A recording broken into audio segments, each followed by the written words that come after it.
Amen. He comes and he speaks of a prophecy. Says, but I say unto you, I will not drink henceforth of this fruit of the vine until that day when I drink it new with you in my Father's kingdom. He's speaking of the future time. He's giving it as a prophecy. Amen. Let's bow our heads. Father God, it is in the name of our Lord and Savior Jesus Christ one more time this evening we come before the throne of grace. I want to pray that you will bless the reading and the preaching of this word. Here I am, Lord God, one more time reporting for duty. I pray that, Heavenly Father, you will give us one or two things, Lord God, that will help your children, Heavenly Father, and bring more understanding on this, Lord God, Heavenly Father, ordinance that we're going to be doing tonight. We give you praise, honor, and glory, Heavenly Father, and we magnify and bless your name in Jesus' name. Amen. Amen. God bless you. May take your seats. We want to greet you all once again in the wonderful name of our Lord Jesus Christ. As I say, amen, I don't have much to say tonight. We said everything we wanted to say in the morning. We want to thank the believers and Pastor Mon Professor for the invitation. Amen. For the lunch that we had. You don't feed a minister like that and ask him to stand behind the pulpit. It becomes trouble because now I got into the car, I wanted to sleep a bit. But we thank him, thank the sister for such love, amen, and hospitality. May God bless you. We thank the church for their love, amen. There's something wrong with a person that refuses to be loved. Amen. I think everybody likes to be loved. If you refuse that, something is wrong. Amen. So we thank God for that. I think just very few of our believers managed to come. Probably we only told them this morning. So so it was a little bit too late. But we thank those that have come. Amen. They are here to back me up in the name of the Lord Jesus Christ. Amen. I know communion is normally, we don't have much time, so we try to be as fast as we can. Sometimes it's a problem with the minister that comes with the notes. Amen. You know, when you stand there, you close your notes, then you can manage your time. Pastor Musi says, and the minister does not finish his preaching. He says he does not finish his subject. You just have to move on. And he does not finish preaching, he just stops. He has to come because time is up, you stop. Then you will come and finish and continue some other time. Amen. But we thank the Lord and even thank him for this morning. We are speaking on the preparation of the bride. And we came to see that the bride is getting to perfection by this message. Is being prepared by this message. We are getting to a point where we should no longer be babes that are feeding on milk. Amen. But we need to get to maturity and eat the meat as the eagles. Amen. We get past the doctrines of water baptism and serpent seed and dressing and hair and if time permits we get to these things. Amen. But we speak on things that helps us to get to a higher level. Amen. Because we know that strong meat belongs to those who are mature, who have laid under the presence of the Son. Amen. And we thank God, as I was saying in the morning, we know what is required of us. We are actually not looking for something we don't know. Amen. Because if you don't know what to look for, you can grab anything and think you found it. Amen. So we are taught what to look for and how to recognize it when it is there. So that we don't say, here it is, and yet it's not there. If you've never seen a cow, and nobody has ever described a cow for you, amen, and you've never seen a cat, and nobody has ever described a cat for you, I can give you a cat and say it's a cow. Amen. And you've heard that a cow costs 13,000 13,000 rands. And I say, here is the cat, give me your 13,000 rands. Yet a cat is 500 rands.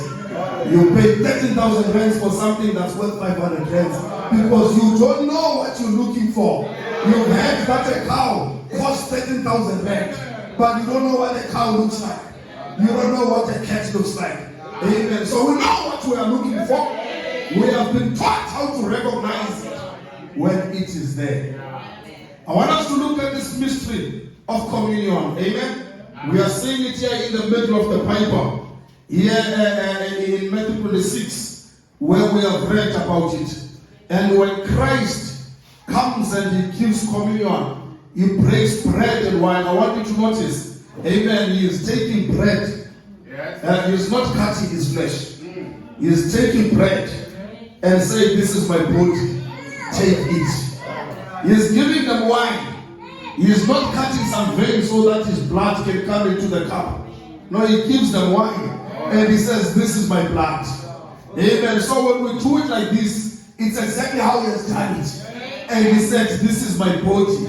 And this is my blood, which was given for you. But after he gives them, he drops the prophecy there. He says, I said to you, I will not drink henceforth of this fruit of the vine until the day in which I drink it anew with you in my Father's kingdom. So he's counting them in that meeting that you will be drinking this with, that you will be eating this. So we have an appointment for a communion with Christ to drink it with him anew in his Father's kingdom. But to get to the mystery of the communion, let's get to the beginning of the Bible, where communion started. Amen. In the book of Genesis chapter 14. Genesis chapter 14. So here we find, Abraham. We first hear about Abraham in Genesis 11. Amen. And then we hear about Abraham and Sarah, and we are actually not even told of their background and their life. But we start to hear about them when God is about to use them.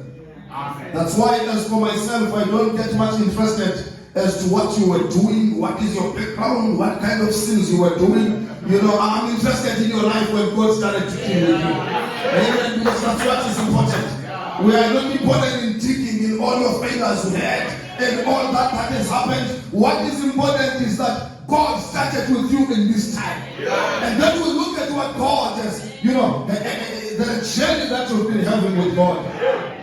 Then in Genesis 12, it's on Genesis 11, that's where we see, Terah, the father of Abraham, dying.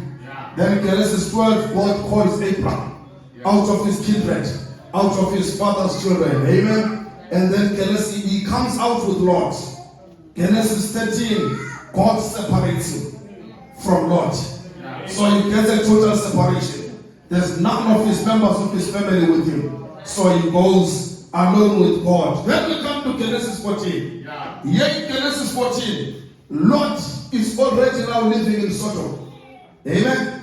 And then there comes a war with kings. Amen. There's 4 kings against 5 kings. And the king of Sodom and the king of Gomorrah is part of that fight. Part of that war. Amen. And they get defeated. So the king of Sodom flee. And the king of Gomorrah, they also flee. And Lot was captured. Amen. And everything that belongs to him. Amen. So they were captured. And somebody escaped and went and told Abraham, who was dwelling in the plain of Mamre, of what has happened. And told him that Lot, your brother's son, is also held captive. They took him with. And when Abraham heard that, we read about it in verse 14 here. It says that when Abraham heard that his brother was taken captive, he armed his strange servants born in his own house, 318, and pursued unto death. Now, remember, he's going to fight an alliance of kings. That beat another alliance of kings. So he's not fighting a small army here. He's going to find something strong. But we are, and remember, he's not a military man.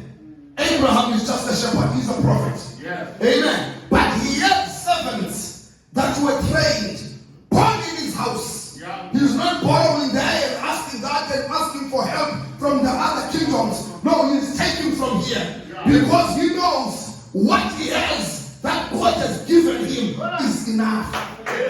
No matter how big the opposition may be, what God has supplied him with is enough to go against the opposition. That's why as the children of God, we don't look at how big the opposition is. We don't look at how great the problem is. We know that greater is he that is in us than the one that is in the world. We know that God, what he has given in our possession, is enough to use against our situations. Amen. Says that he divided himself against them. Verse 15.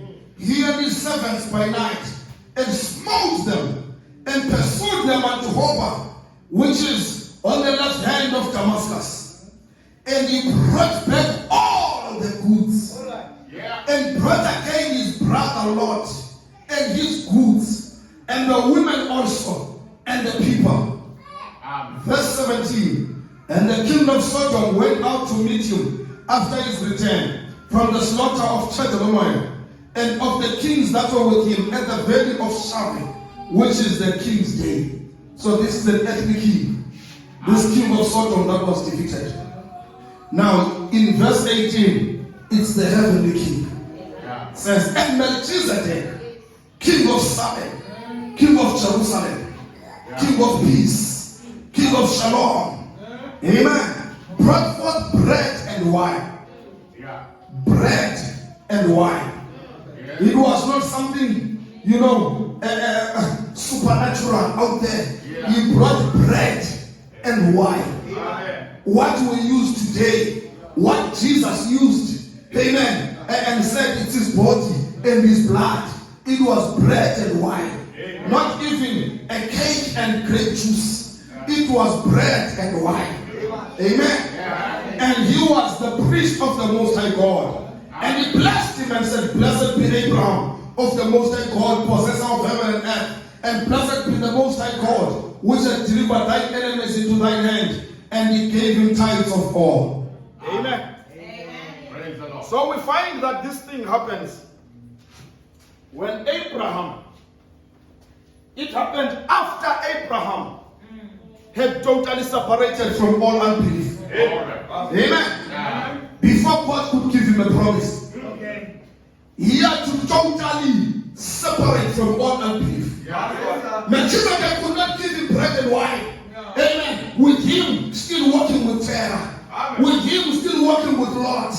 With him still walking with the children, people that he needed to separate from. Before he got to that point, he had to be totally separated from all unbelief. Amen. That's why when we come to the communion, we don't come with our sins. We don't come with our own work. We have to first totally separate from all unbelief. This is not like the denominations do that they get at the funeral. Amen. On a Saturday, somebody was drinking on a Friday, and he comes on a Saturday at the funeral, and they serve the communion to everybody that's here there. Even the travelers, amen. No, that's not how it was in the Bible. It was after Abraham had totally separated from all unbelief. And God had told him to look at the sand and to look at the stars. Amen. When he was giving him a promise of the seed that he was going to have, he started to look at the sand, which was the natural seed. And then God told him to lift up his eyes. Amen. And when we speak of the eyes, we speak of the sight. Amen. We speak, when we speak of eyes, we speak of seeing. When you speak of the eyes, you say a prophet is the eye. He's the seer. So when you speak of the eyes, you speak of prophetic. Amen. So this thing was coming in a prophetic way. That you will have a natural seed. And he lifted up his eyes to look at the stars. have a supernatural seed everywhere. Amen. And then there came a time that Lot was held captive. And when Abraham heard that his brother Lot was held captive, he took his trained soldiers, 318 men, to come against the alliance of kings. Amen. To go and rescue his brother. You remember, when they separated, it was not nice. We spoke about it in the morning. It was through strife. But when Abraham heard that his brother is in trouble, he could have said, I knew. I told him. This man didn't listen. But this was a believer. This was a believer. Because a believer is the brother's keeper. Amen. We are brothers keepers. We are not like Cain when he was asked about Abel. That why is Abel your brother? He says, am I my brother's keeper? No, brother. We don't say we knew. When our brothers are in trouble, no matter what has happened, we come to rescue them. We come on their side. We are still brothers. Amen. Abraham could have said, Lot did not listen. Let him feel what it is to separate from me. Amen. That was not Abraham. He still said, that's my brother. He went after him. That's the kind of character that God was looking at. That this man has no, grudge in his heart. This man is full of forgiveness because a Christian forgives. That's not an easy thing. That's divine. To forgive is divine. Amen. But look at this. After he rescued Lot, he was given communion by Melchizedek. Who is Melchizedek? Amen. That's God himself. This is the man without father, without mother, without beginning of days or ending of life. Amen. This is God in the theophany body. So the first person to give theophany was Melchizedek. God himself. God theophany. Coming to give a man in his flesh. Amen. Coming to give a man in his flesh. That comes to show communion is not a natural thing. It's a supernatural thing. It was not started by a priest in a church. It was started by God himself. Though he was using natural elements, bread and wine, but he was showing us that this thing is very much supernatural. In the natural elements of it, but it's very much supernatural. Amen. He gave it to Abraham after Abraham had his victory. After he defeated those kings. So we come to the communion to declare our victory. We don't come as defeated people. Rather, we come to show that in all that has come in my way, God has been my rescue. God has given me strength. I am this far because God has helped me.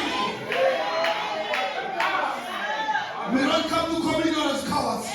We don't come as defeated people. We come to declare our victory. We don't come with sad faces. We come as victors when we come to the communion because it's self after victory.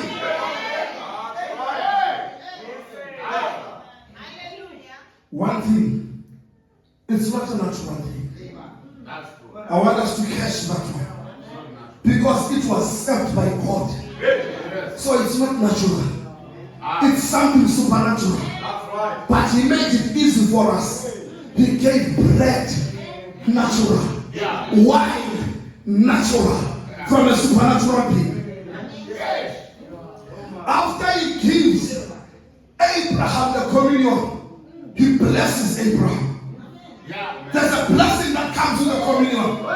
Because when he gives Abraham the communion, the Bible says he blessed him and said, blessed be Abraham of the Most High God, possessor of heaven and earth. After your victory, when we come to the communion,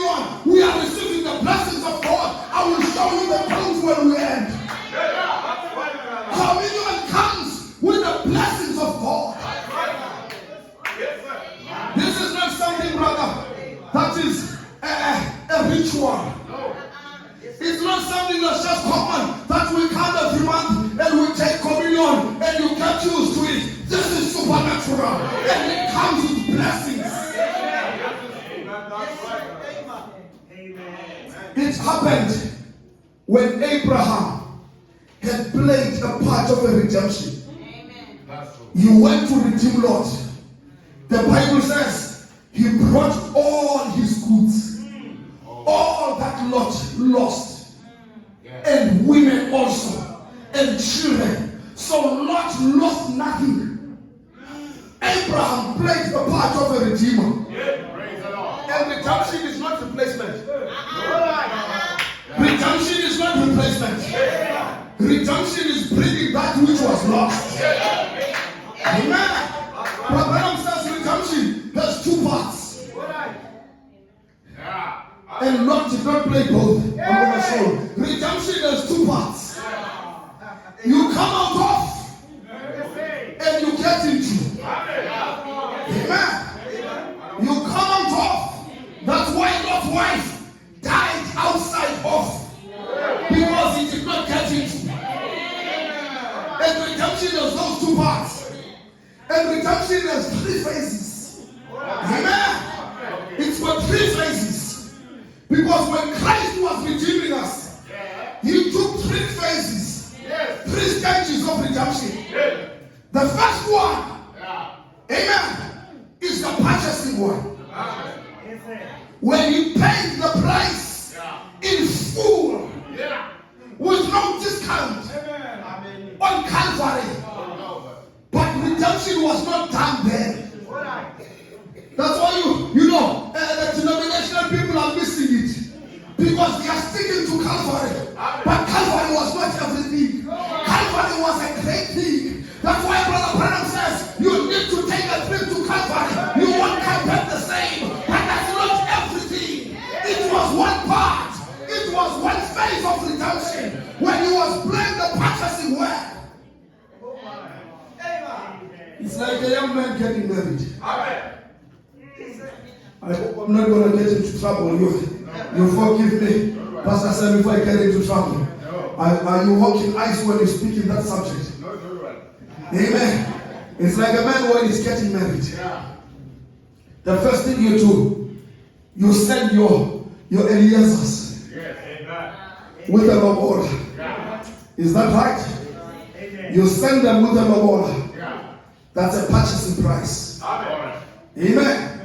To go and do the first phase of redemption. It's the first phase of redemption. And you pay what they ask. Amen. You don't come and be asking a lot of discounts. You pay what they ask. Amen. I say that because I've got daughters. You pay what they ask. That was the first part. Amen. First phase of redemption. But you don't come back with the wife. No. Is that right? You don't come back with the wife. Jesus paid the price at Calvary, but he did not go in the throne with us. He did not go in the because it was not finished. Then there comes the second stage, which is the intercession stage. That's the courtship stage. That's the stage you are praying for her. That's the stage you are standing in the camp. That's the stage you are starting her. That's the stage where there is an invisible union taking place. That's the stage where hearts are coming together. That's the stage you are teaching her who you are. And she's getting to know who you are. You're getting to know who she is. It's a magisterial part. 7 church ages. He was doing the magisterial work. The second phase of redemption. He's standing there as an intercessor. Amen. Standing for us. But there comes at the end time. Amen. That young man is done. He has given the date. He has given the venue. The day is revealed to him and her. They know exactly what's going to happen. It's still a mystery to the guests. It's a mystery to those who are going to be there. But to the bride and the groom, they already know what's happening. They know who's the officer. They know the date. They know the color.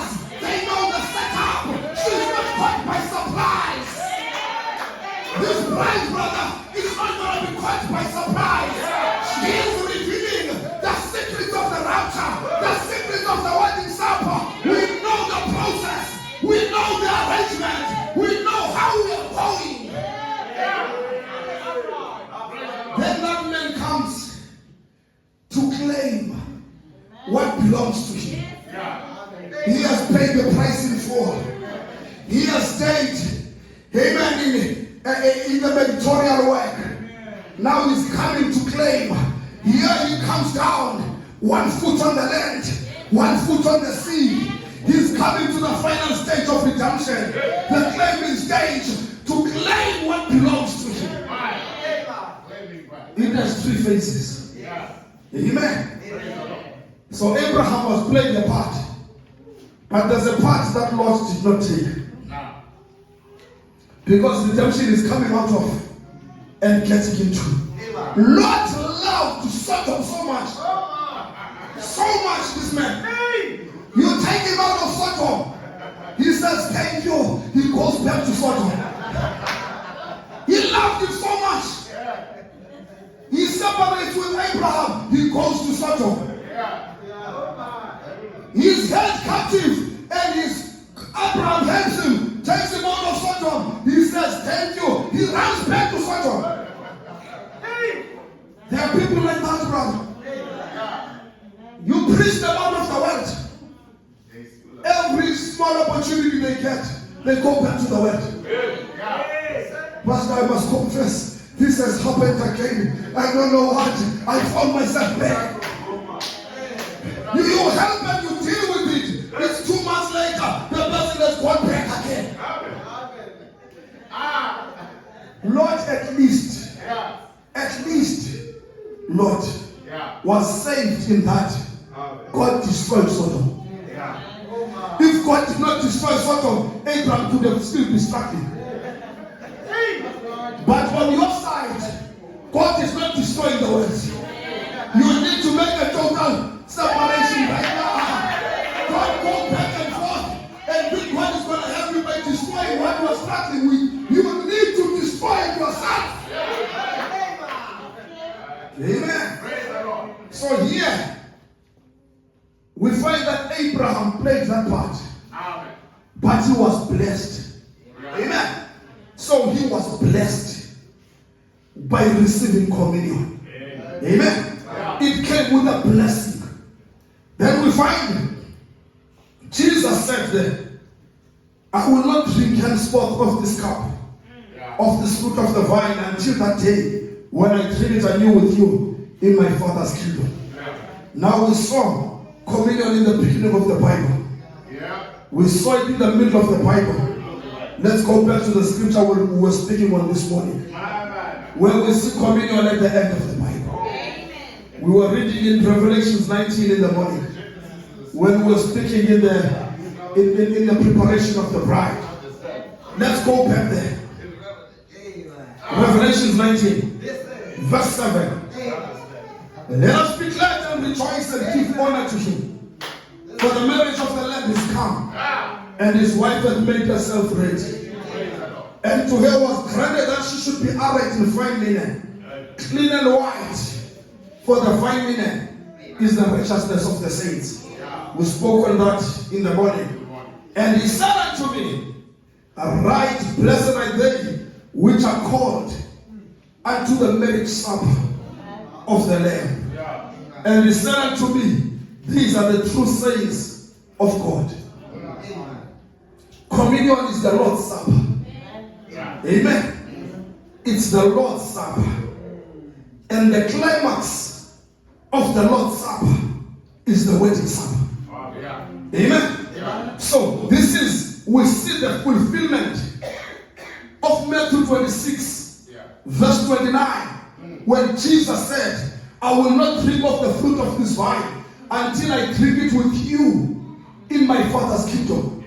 Amen. So we see it right here in Revelation 19. This is here at the wedding supper, where it says, blessed are they which are called unto the marriage supper.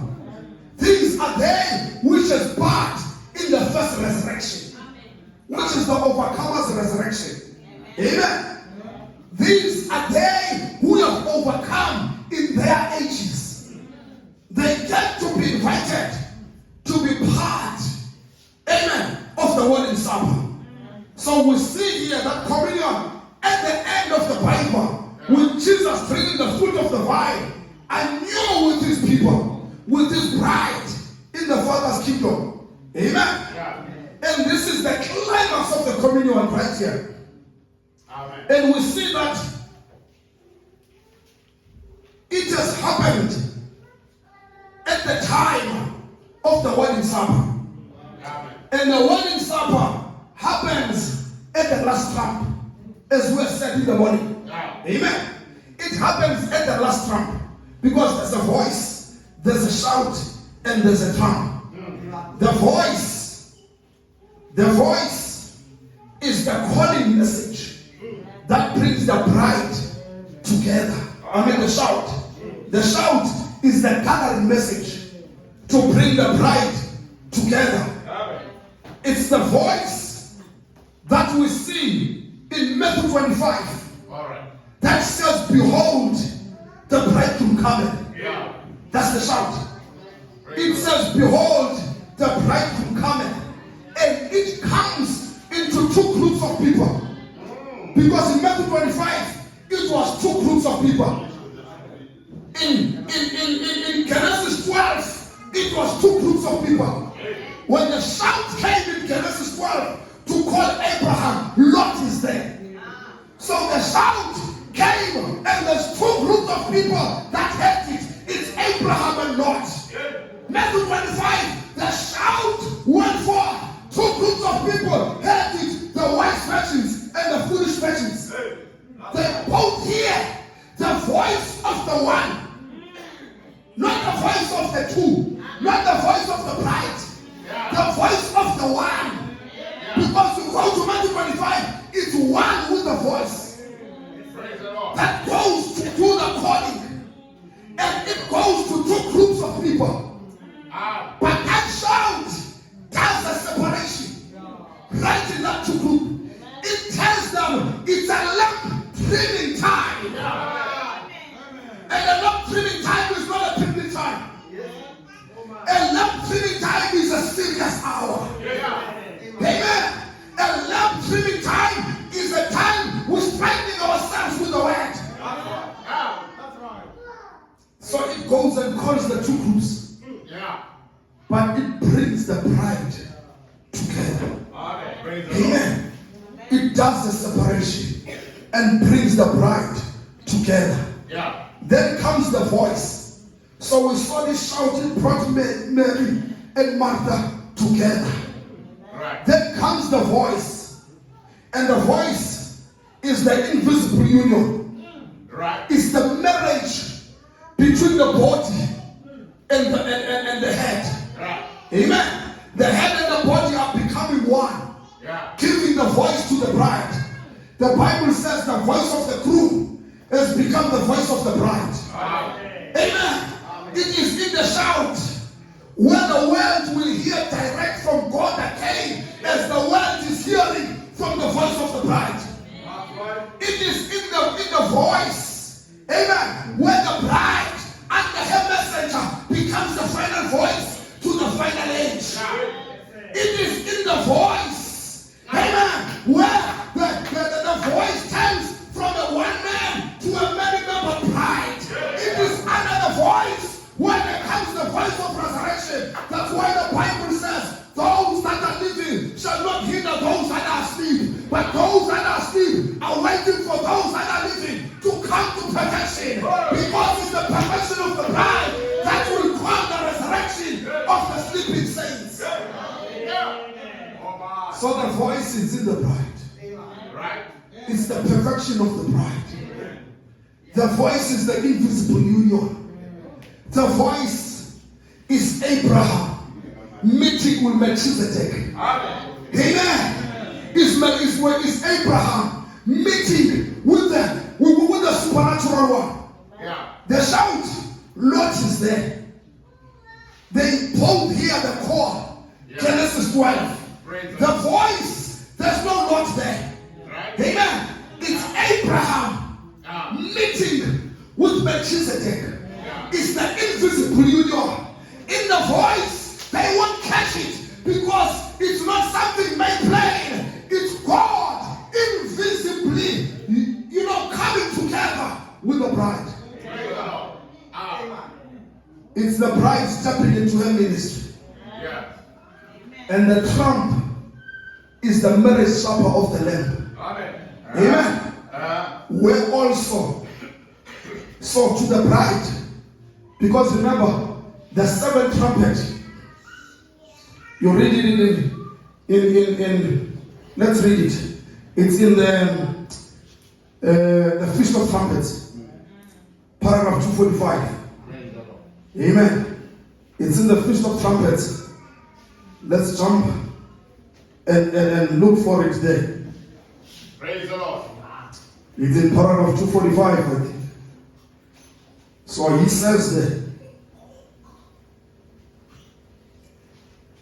I'm reading it purposely. So he says,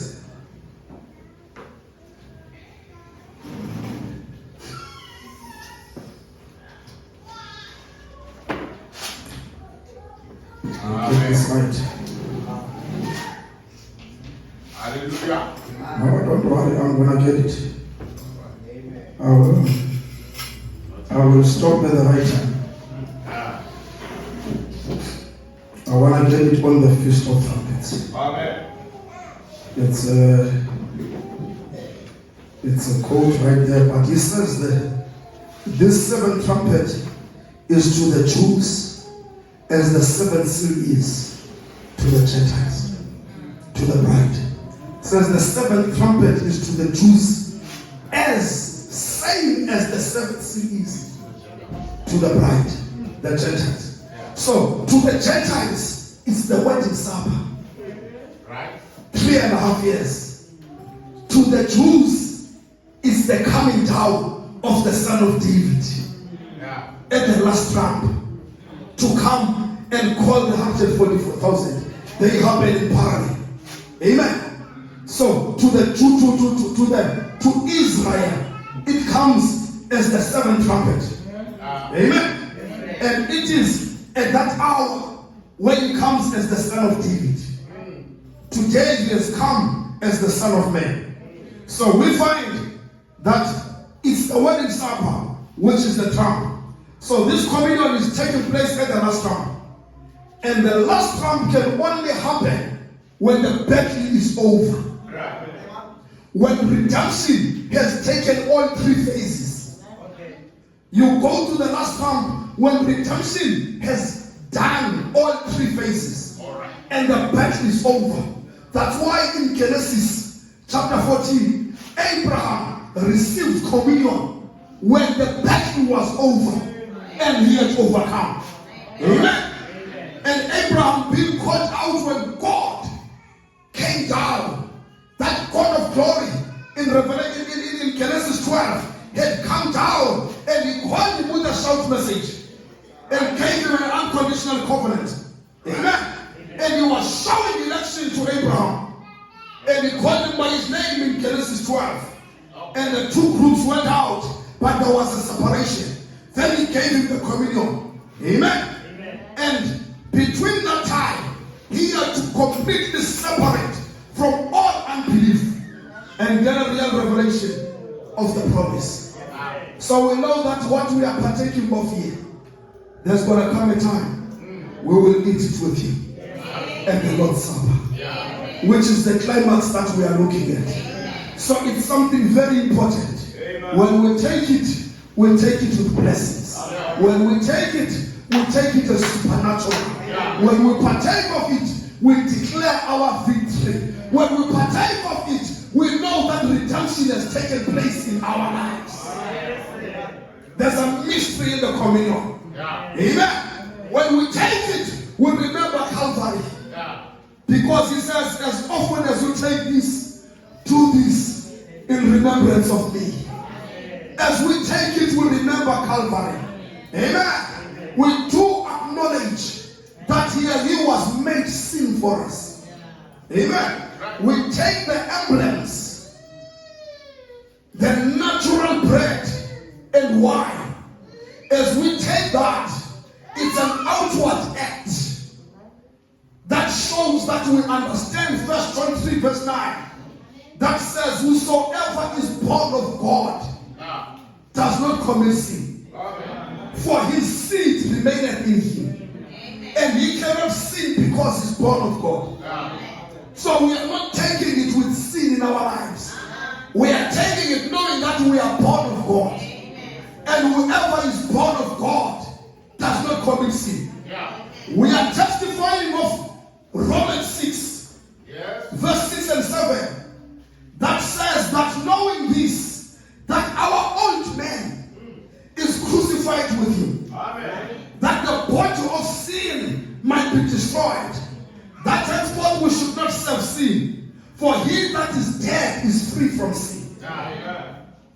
So we are not coming with remembrance of our sins. Right. We are coming with the crucifixion of our sins. Yeah. That we might partake of the communion, having been found worthy. We believe that his blood has made us free from sin. Yeah. Amen. Right. Just like Paul had declared, he that eateth and drinketh unworthily, eateth and drinketh damnation to himself, not deserving the Lord's body. Amen. And he says, many are sick and weak because of what people do, which means failure to discern or understand fully why the Lord gave his body on the cross is to be guilty of the body and blood of the Lord. Failure to believe that his sacrifice has truly left us sinless in his eyes is to fail to deserve his body. Amen. We don't look at the sinner. That's why when we say be ye therefore perfect, even as your Father in heaven is perfect, we have to wait for this hour where he would preach to us the statue of a perfect man to show us how to get to perfection, that add to your faith virtue, to your virtue knowledge, to your knowledge patience, temperance, godliness, brotherly kindness, and charity. And he says, if these things be in you, you shall neither be barren nor unfruitful. It is the hour where we are looking at the sacrifice. Praise the Lord. Amen. Not at ourselves, but at the sacrifice. Because when you went to the tabernacle, amen, when you went to the tabernacle of Moses, he was doing it like he has seen in heaven. If we had time, we would read about it in Revelations to see as he was making that tabernacle, it was as it is in heaven. Yes. Amen. So when he built it even with 2 altars.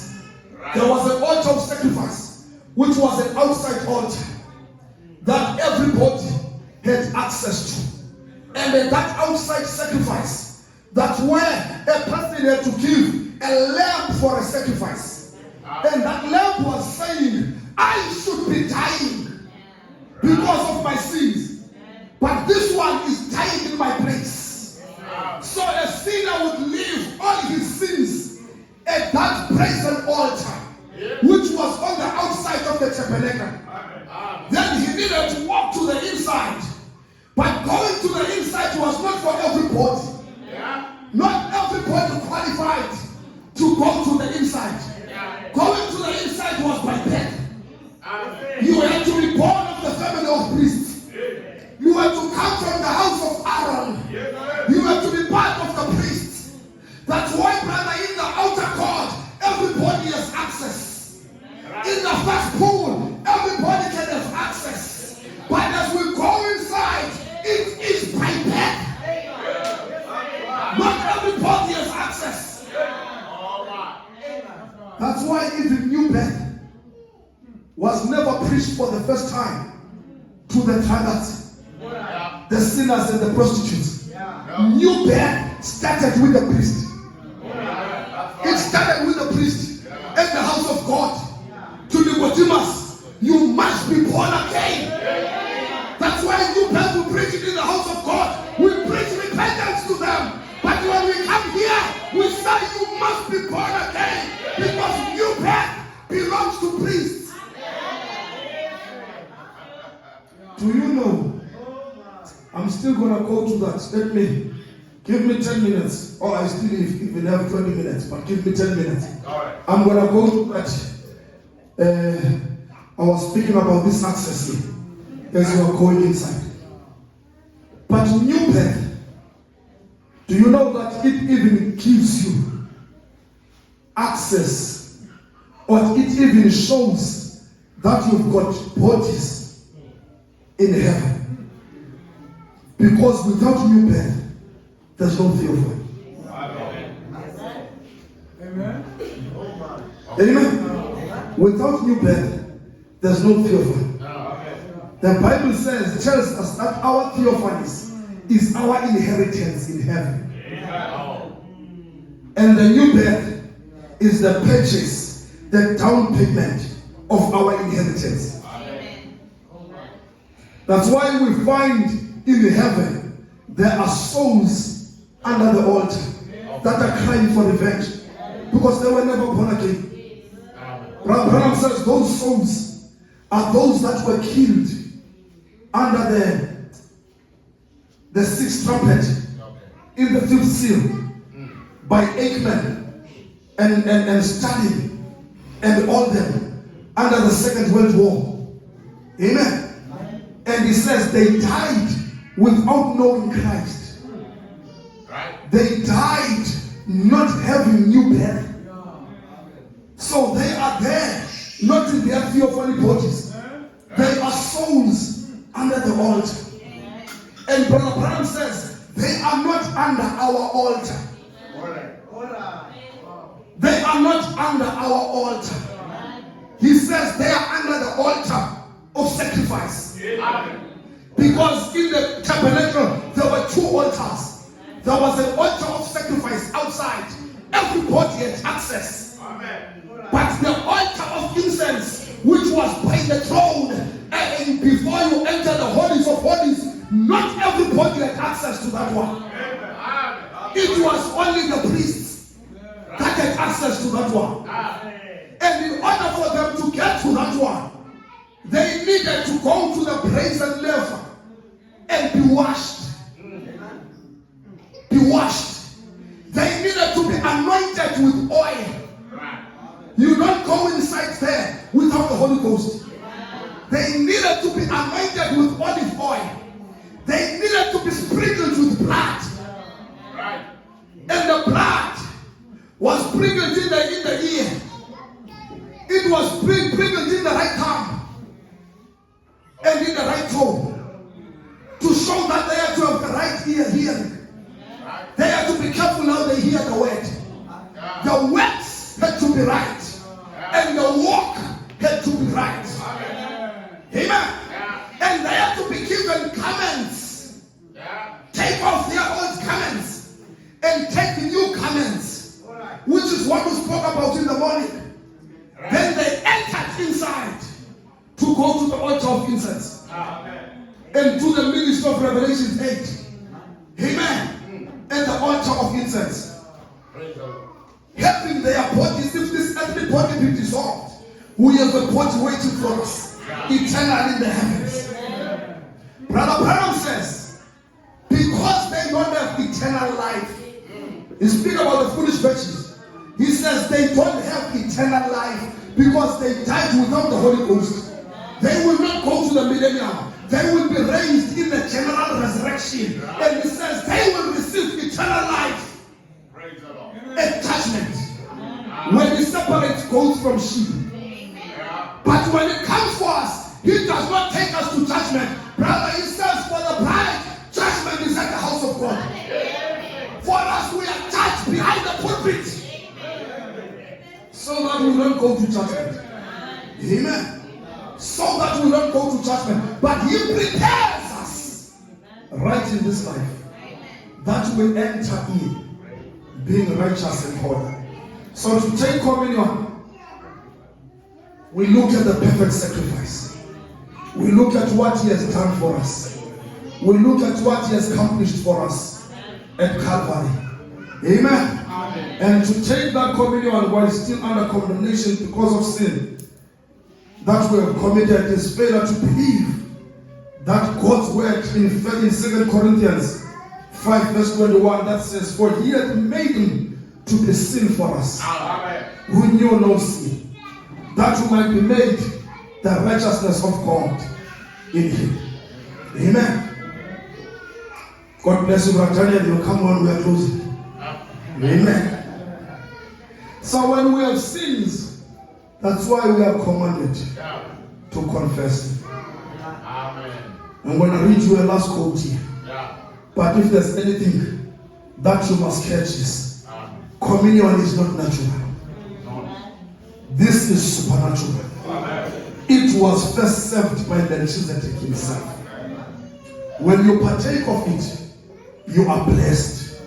It comes with a blessing. That's what I'm going to read now. It comes with a blessing because he blessed Abraham. It says, blessed be Abraham of the Most High God. Amen. When we take the communion, it's after we have overcome.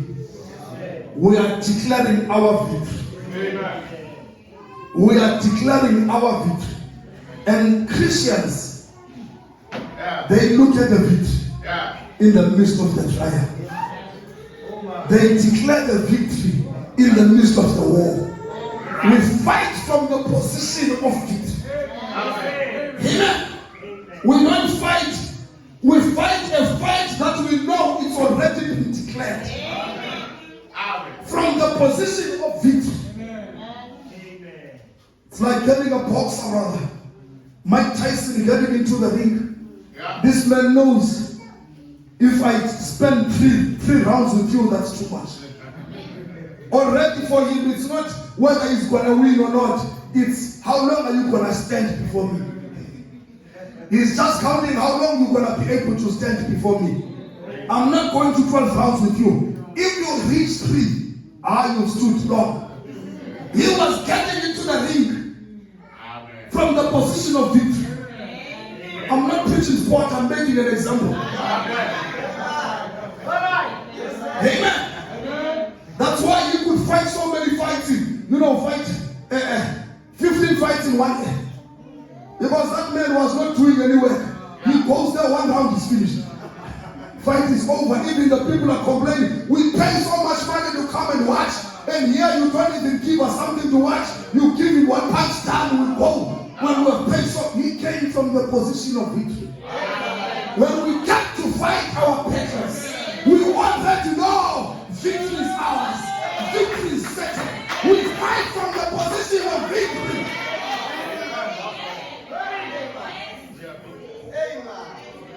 God comes. He asked Satan, where are you coming from? That's Job chapter 1. He says, I'm coming from up in the world, going up and down. And God says, but look at that. The Bible says first, the children of God came to present themselves before the Lord. Just like we have done here. We have come to present ourselves before the Lord. And it says, Satan also. So that's why I'm telling the believers, don't think that when we come to church, we come alone. Satan also comes to present himself as we come to present him. That's why you find some sleeping as we are preaching. Because Satan comes to present himself. That's why you find some, they are here, but their mind is somewhere else. Their mind is not in church because Satan comes also. And we are preaching, somebody is fighting and then coming against the preaching because Satan comes to present himself also. And then God asks you, have you considered my servant Job? That there is none like him, a perfect man that escheweth evil. And let me tell you, Job did not know there was a conversation in heaven about him. He did not know that God was selling him to Satan, so to speak. Not to give him to Satan, but God was bragging about him. God was bragging. And Satan says, he's doing that because you protected him so much. Let him just take out that protection and see if I deal with him, I will make him cast you to the face. But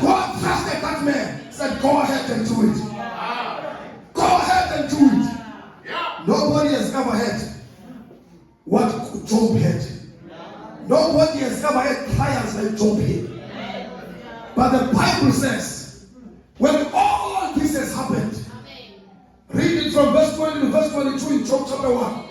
After all this has happened, he had lost everything. The Bible says, Job stripped his clothes. He fell on his face before God and worshipped. When he was in a trial, he did not go and cry. He did not go to spend nights crying. No, it brought him to worship. That's what God was looking at. In verse 22 it says, in all this, Job sinned not. Amen. Nor counted God as foolish. In all what was happening, he stood firm. He comes to chapter 28. It says there, Job says, after he has tried me, I shall come forth as gold. I was telling the church, gold is tried in the fire. The fire proves who you are. Because if you are a wood and you go in the fire, you're going to be consumed and finished. But if you are gold and you are thrown in the fire, it takes away the impurities. It brings your real self. When you are tried in the fire, you come forth as pure gold. God had confidence in you. Then Abraham says, he lets you go in trials. Deep trials. Because he has confidence in you. He trusts you. It goes to chapter 2 of book of Job. Satan goes back to God again. Says, the problem is, I did not touch his body. Just let me touch his body. I will make him curse you to his face. God says, you've tried your best, you can do it again. Go and do it. Just don't touch his life. He goes and attacks the body of Job. And through that, Job comes to a revelation. He was the first man to get a revelation of the resurrection. Amen. He was the first man that says, though he slay me, yet I will trust him. Even if the skin wants to destroy this body, yet in my flesh shall I see God. In the midst of trials, this man came to a revelation. Because in his trials, he was worshiping God. You get Christians that backslide because of trials. They backslide because of troubles. It's a test. Are you a wood or are you a gold? The fire will prove you. And the last thing in that, did you realize West enemies were talking? God and Satan. They are sitting in the table. They are talking. Jesus even comes to Peter and said, Peter, Satan has desired you to sift you. Says, but don't worry, I'll pray for you. When you are converted, go and strengthen your brothers. Sometimes God allows you to go through trials so that you may be able, when you are out of them, to go and strengthen your brothers. How can you strengthen your brothers when you go through nothing? How can you strengthen somebody with something you don't know? One time we were preaching, and the brother who had lost a wife, and I was reading, as I'm preaching, I'm thinking at myself, it's like I'm doing nothing here. Because I don't know what it's like to lose a wife. I'm preaching and encouraging this man just from a theory because I've never lost a wife. I don't know what it's like. Until I saw I had a man there that was talking. That came. He was not even a preacher when he spoke, brother. You could see it's getting right to the point. Because this man said during COVID, I lost my wife. Let me tell you what it's like. And let me tell you how I overcame. I listened. I said, that's the right man to speak to this brother. Because he's been there. How are you going to strengthen your brothers and sisters when you've gone through nothing? That's why God does not remove some of the trials from you. He lets you go through them so that when you come out of them, you will come out as God and you are able to go and strengthen your brothers. Satan is talking with God. Yet there are believers that fight and don't really talk. Some believers have got family members they don't talk with. And those family members are unbelievers. You are not giving a right example to them. Because you are a believer, you know better. Because they don't talk to you, you don't talk to them. Right. To say it strong, if you get to that situation, you are worse than Satan. Because Satan was speaking to his worst enemy. Satan is talking to God. Speaking to his worst enemy.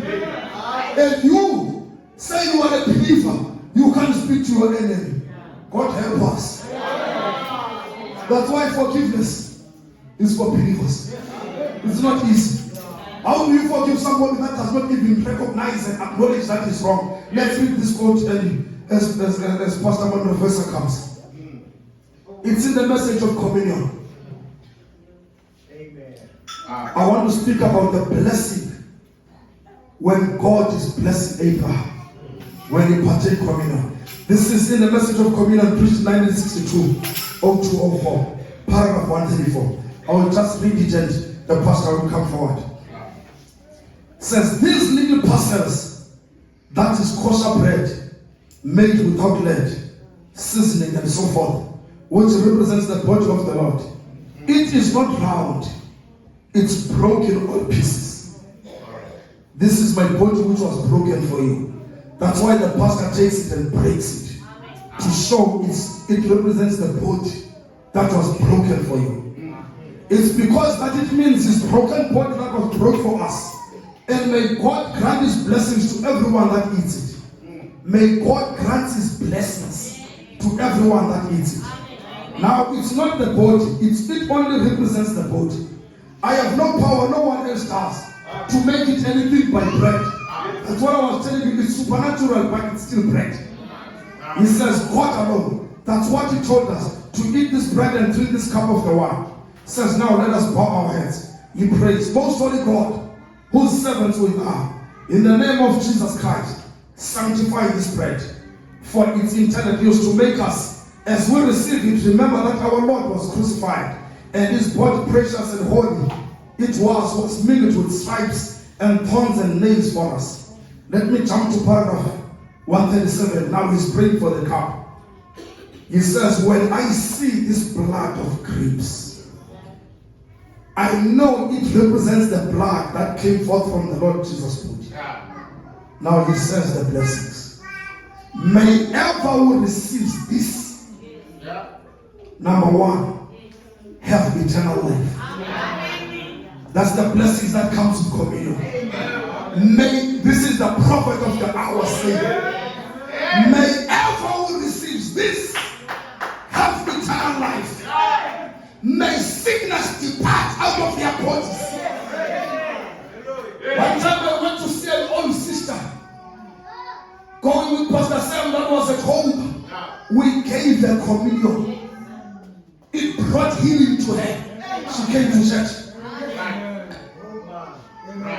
The other time I was speaking to a sister that had a difficult sickness in church. I called her with the husband. I said, did you eat communion last time? She said, yes. Then I read this quote. It says, this is where your healing lies. You ate that communion, receive this blessing. He says, may sickness depart out of their bodies. He says, may weariness, feebleness, oppression, just in case there's something he has missed. He says, may the devil in every form leave them. That they might have great strength and health and eternal life to let their light shine before this wicked and adulterous generation we live in, to glorify God. Says Heavenly Father, we present to you the fruit of the vine. In the name of Jesus Christ, sanctify it to represent the blood of thy Son. In it we were wounded for our transgressions, with his stripes were healed. Grant, Lord, that life will come to us. Eternal life in great abundance, that you might be able to serve you better. Help, strength, and help to carry us from place to place where we expect to serve you, wherever you will call us. Grant these blessings in Jesus' name we pray. Melchizedek gave blessings in Genesis, and here the prophet is showing the blessings that belongs to us through the communion in this end time. May you, when you come to partake for it tonight, may you come with that revelation that the devil in every form may depart from you. God bless you. Let's give him the hands of praise. Let's give him the hands of praise. Father God, we thank you for the word. We thank you for the weekend. We thank you for this Sunday. Yes. Even these broken up words, oh Lord. And my Heavenly Father, time pressure, I pray that you may take these things and bring some meaning to your children. Heavenly Father, they may know you have visited us in this generation. In the name of Jesus Christ we pray. Amen.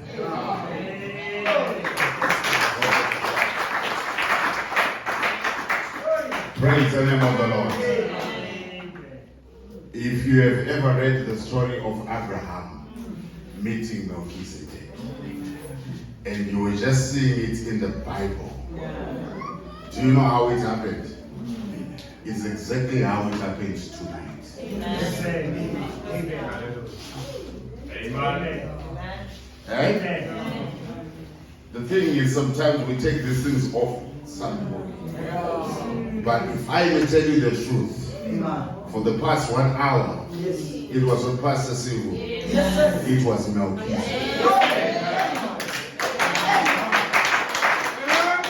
Breaking the bread. We are going to come to the symbols, but what it represents is what we have actually got. Yes, sir. Are we together? Did you feel that the bread was broken? You see, like those two, they said when he broke the bread, it opened our eyes, which means our understanding was open.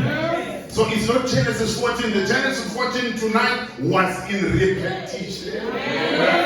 Was in repetition. Because Melchizedek is God himself.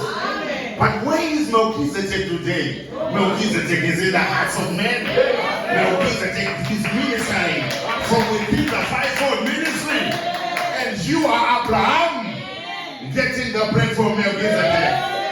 Oh, isn't he wonderful? Don't you want to give God a hand clap of praise? So he has come this evening and he came to break the bread. I made a specific prayer in the morning. I said, Lord, may you answer our prayers.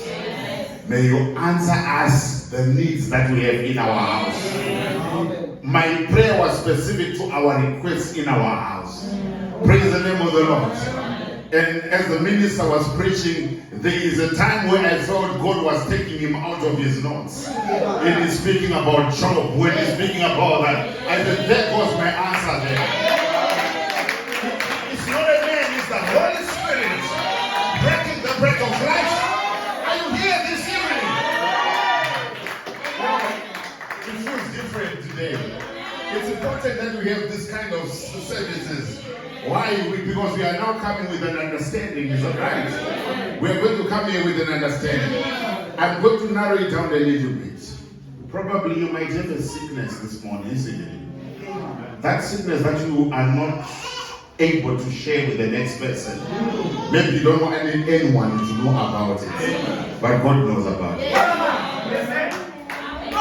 If we are to be true, real believers of the quotation that was read, the moment you pass here, you are leaving it behind you.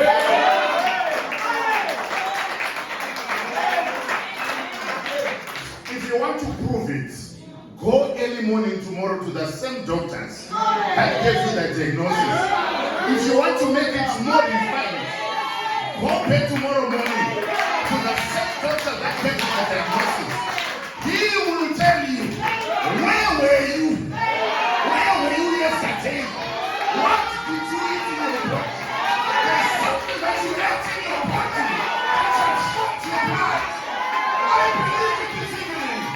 There will be a change.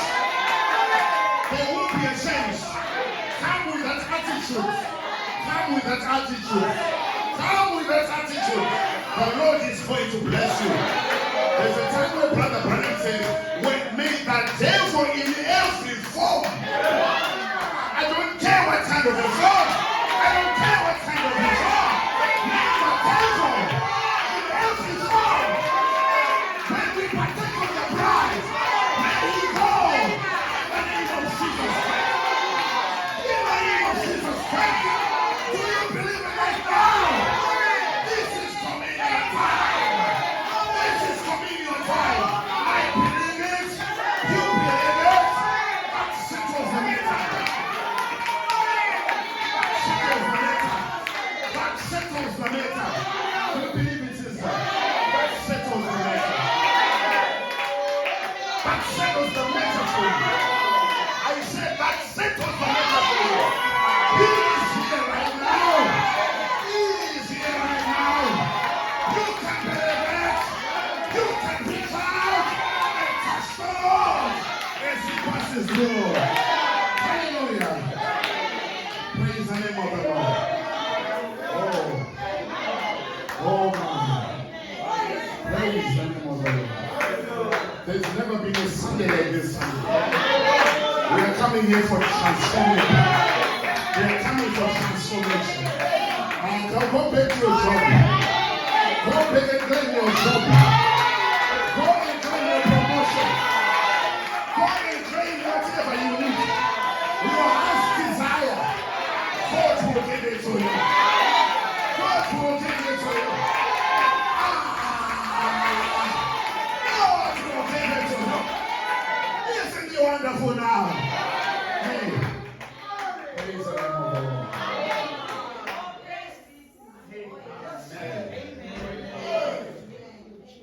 Why? Because it was communion in the same chapter. Communion in the middle of the Bible. We are seeing communion right in the harvest. Oh my. Isn't it wonderful? Praise the name of the Lord. Amen. Brother Branham says,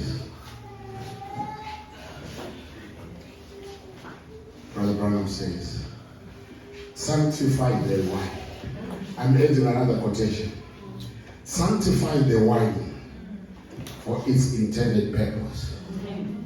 May whosoever drinks the wine tonight and takes of this bread have strength for the journey ahead.